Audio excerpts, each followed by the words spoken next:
اگلا سوال ہے یوٹیوب کی کمائی کیسی ہے؟ کسی دکان والے سے پیسہ لے کے ویڈیو بناتے ہیں، کیا ایسا پیسہ لینا صحیح ہے؟ دیکھیے، آج کل کے دور میں جو نئے وسائل ہیں، وسائل دعوت بھی ہیں، اور وہ ایسے وسائل ہیں جو دو دھاری تلوار ہیں۔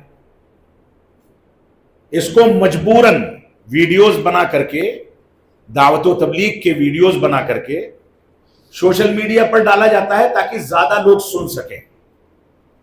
لیکن اب یہ فتنے ابھر چکے ہیں ہماری جماعت میں بھی اور دوسرے لوگوں کے یہاں بھی کہ ان وسائل کا ناجائز استعمال کیا جا رہا ہے۔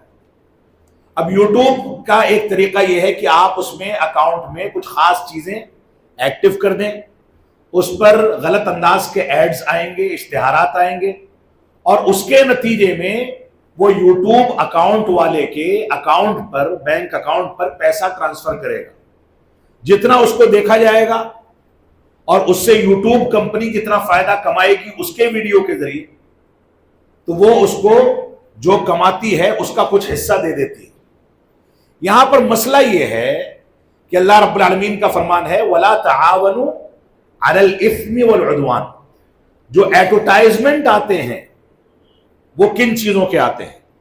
ناچ گانے کے آتے ہیں، نشہ آور چیزوں اور شراب کے آتے ہیں، گانے بجانے کے آتے ہیں، غلط انداز کی چیزوں کے آتے ہیں، اور اس ایڈورٹائز سے یوٹیوب کمپنی کماتی ہے۔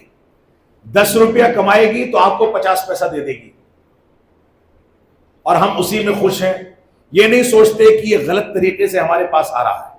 تو خلاصہ یہ ہے کہ ویڈیوز اگر کوئی بنانے کا کام کرتا ہے تو ویڈیوز صرف اسلامی اور خالص منہجی ویڈیوز بنا کر کے اس کی ایڈیٹنگ کر کے اپنی محنت کے عوض کچھ پیسہ لیتا ہے، اور وہ ویڈیوز پھر یوٹیوب پر ڈالے جاتے ہیں۔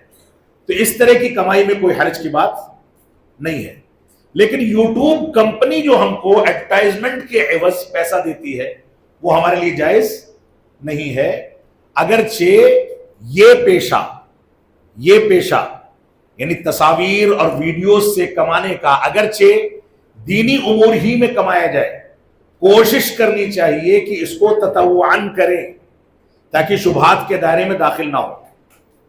جو آدمی اس طرح کی ایڈیٹنگ کا کام کرتا ہے وہ کاروبار اور آمدنی کے لیے کوئی دوسرا ذریعہ، حلال ذریعہ اختیار کر لے، اور ان چیزوں کو ثواب کی نیت سے کرے تاکہ اگر کوئی شبہات والی بات رہ جائے تو اس سے بھی وہ بچ سکے۔ تو احتیاط کا تقاضا یہی ہے کہ اس سے بھی بچنا چاہیے۔ اللہ اعلم بالصواب۔